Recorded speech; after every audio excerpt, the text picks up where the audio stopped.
Bruins friends, it is time to hug it out because the Bruins win 6-3 over the San Jose Sharks. Welcome back down into the den, everybody. This was a game that, after the most frustrating loss that the Bruins have suffered all season, they needed to win. And while it definitely was a statement win, I don't think it was as big of a statement as they would have wanted to make.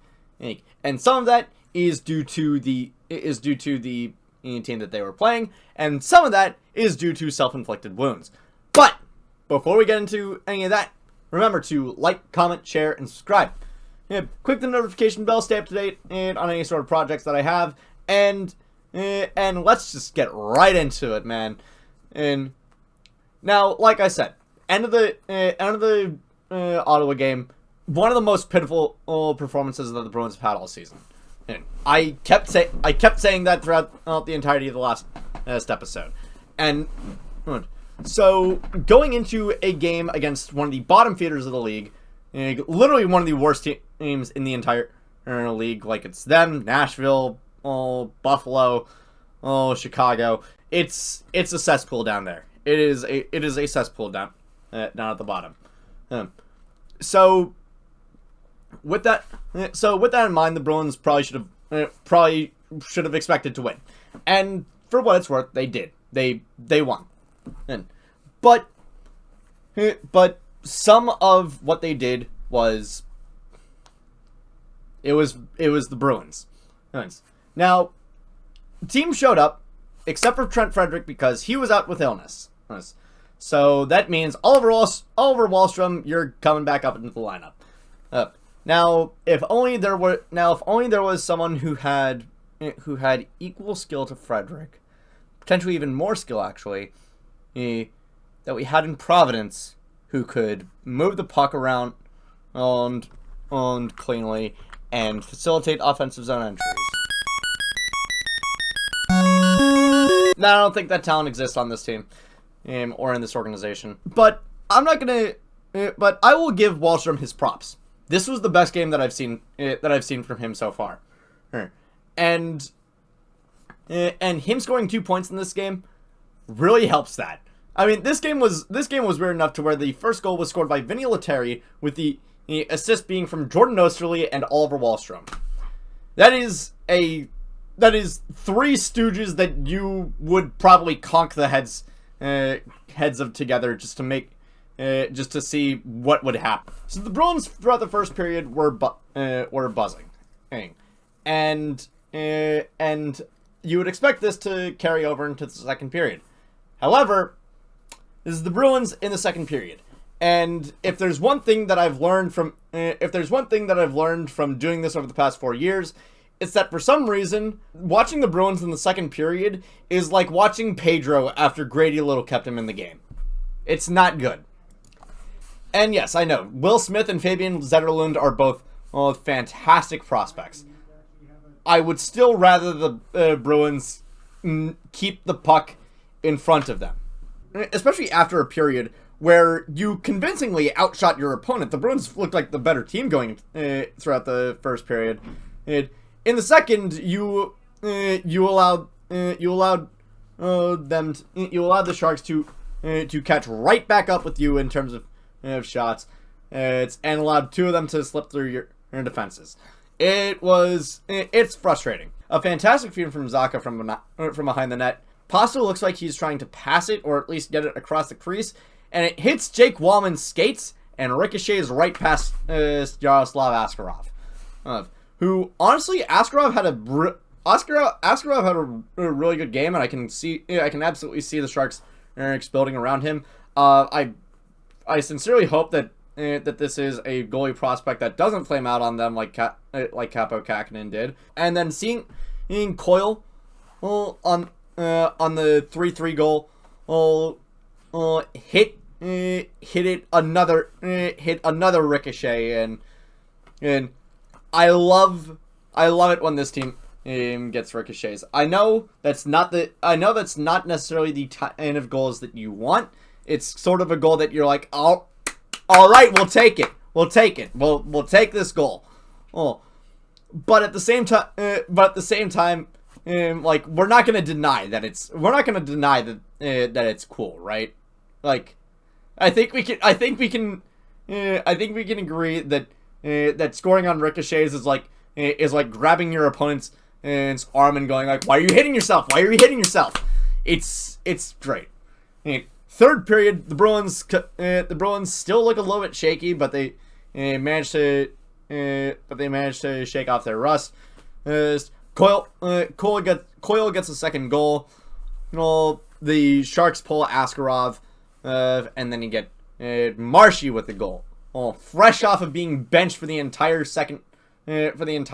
last period and a half of the Ottawa game, which Marchand did address, saying that yeah, I didn't play well, and that's why I got benched.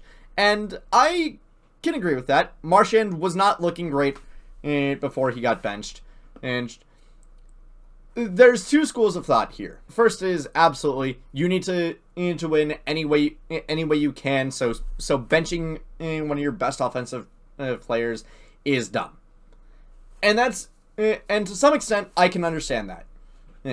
But on the other hand, and this is the one that I think resonates a little bit more. Here, a captain is supposed to be the leader of the team. They're supposed to be not just a microcosm of what the crest of what the team represents, but also set an example to everybody of how to play. And so benching a captain and letting the team lose because of that benching, it's effective. It is absolutely effective. It's showing that when you're not at your A game, your team is going to suffer. And yes, it does kind of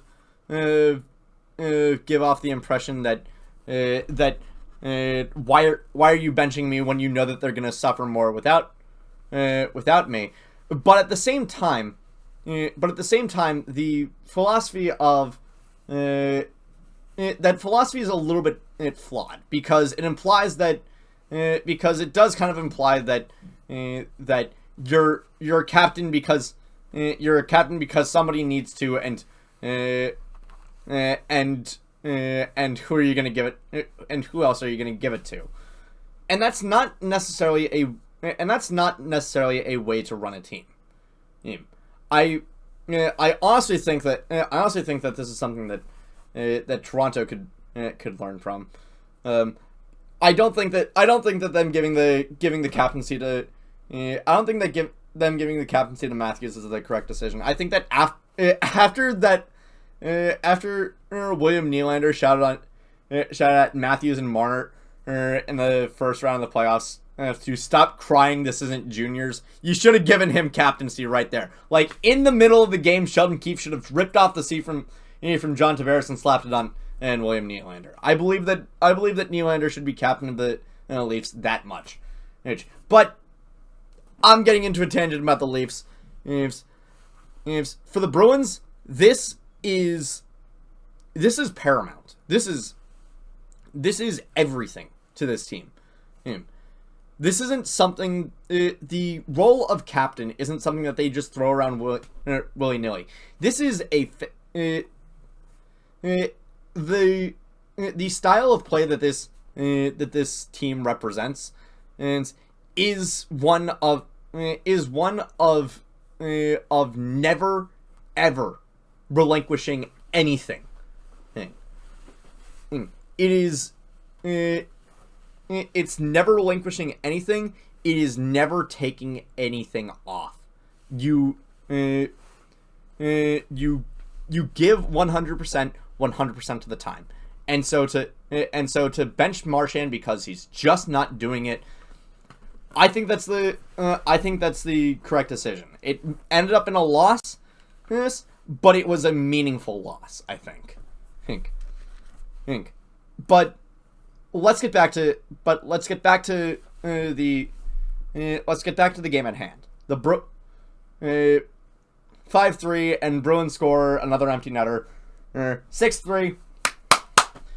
End the game. Hey, you won. You won. And 2 points is 2 points is 2 points. And it's kind of got a grade on a curve because of how bad the Sharks are. But at the same time, in a season where it feels like there are like 16 teams right outside the playoffs, all clawing and trampling over each other like it's Black Friday to get in. And I would say that you got to take these points wherever you can. So to win this game, good job.